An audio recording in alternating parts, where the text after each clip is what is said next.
When I first found out I was going to be a mother, I really wasn't nervous. I was just excited.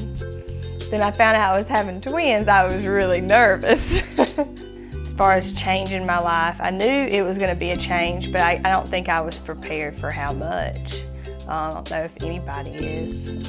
Before I had kids, I was pretty much a newlywed. Bill and I were probably married about 3 years. We got married in 1997 and Cooper was born in 2000. It was just a fun time of us kind of getting to know each other, and we had a lot of free time. We had extra money that we could spend on ourselves. It was just the two of us.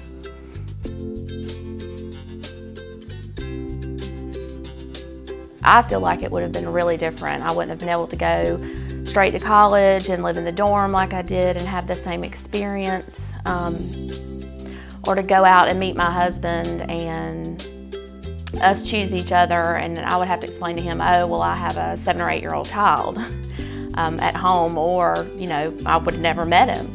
I mean, my life would be totally different. My profession might be different, and I think the way you look at the world is totally different if you're a teenage mother. Let's say that you were engaged. Okay. You and your husband were engaged and you were going to be married in 6 months. If you'd have told him that you were going to have a baby and it was not his, what do you think his reaction would be? He wouldn't have been very happy with me. He would have a lot of questions. I don't know if he would have stuck around if it wasn't his.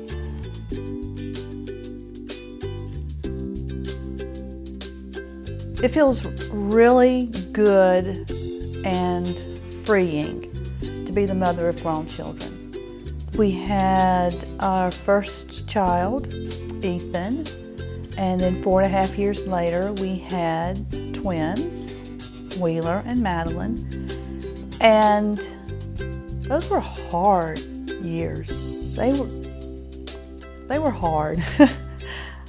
As they have aged and as they have entered into teenage years and now they're in their 20s, it's just gotten better as a mother.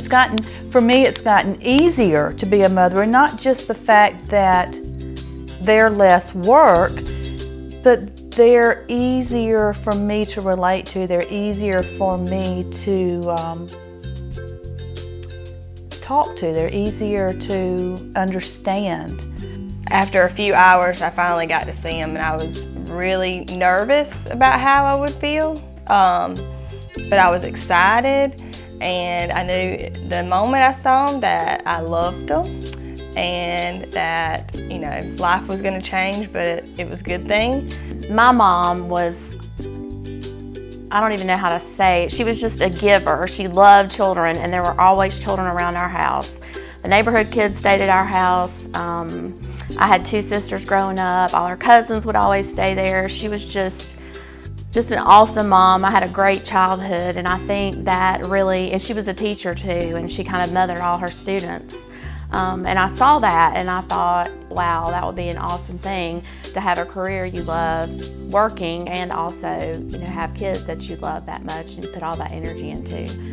I feel like I have a really good relationship with my adult children. To get to this point where they are adults, I am no longer responsible for them, and to see that they're okay and they like each other and they like their parents. They really act like they enjoy spending time with us and coming home and being that little family unit again. But at the same time, they know that they are free to fly, and they know that they have my complete and total support to go and live their dream, live their life.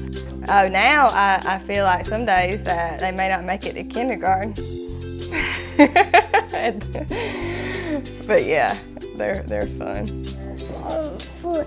Oh yeah, your shoes are on their front foot. Thanks for pointing that out. Got your pants on right? Yep. Okay. The pants are crooked. Nah, you don't have your pants on crooked.